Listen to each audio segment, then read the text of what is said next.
हमारा तो भैया के दू गो साली ये साली ओरिजिनल खाइबो की जाली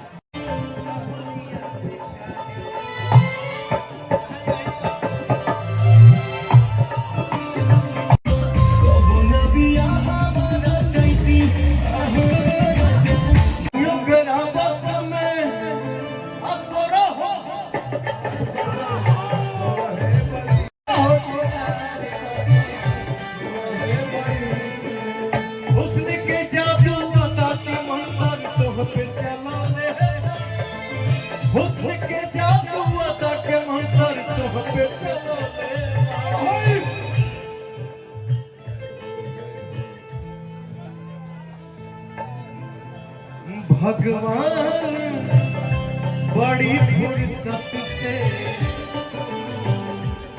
हमरा भाई के बनौले। भगवान बड़ी फुर्सत से हमरा भाई के बनौले।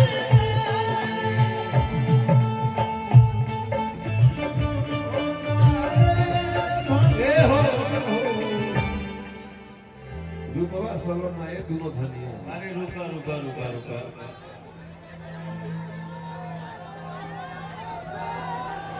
रूपवा सलोना हे धनिया मन करे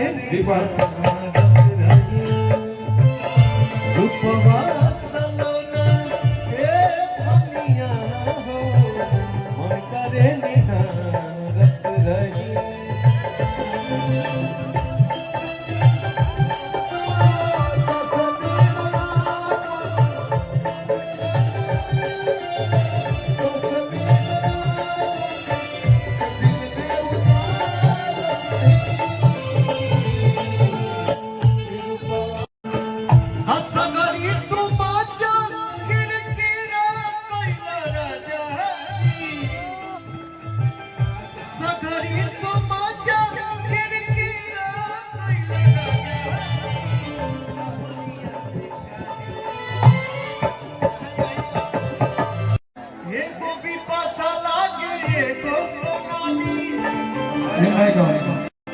हमारा तो भैया के दू गो साली ये साली ओरिजिनल खाइबो की जाली एको भी पास लगे एको सोनाली आई होता हमारा तो बबुआ के दू गो साली एको गोरबी एको गाली अरे भैया हम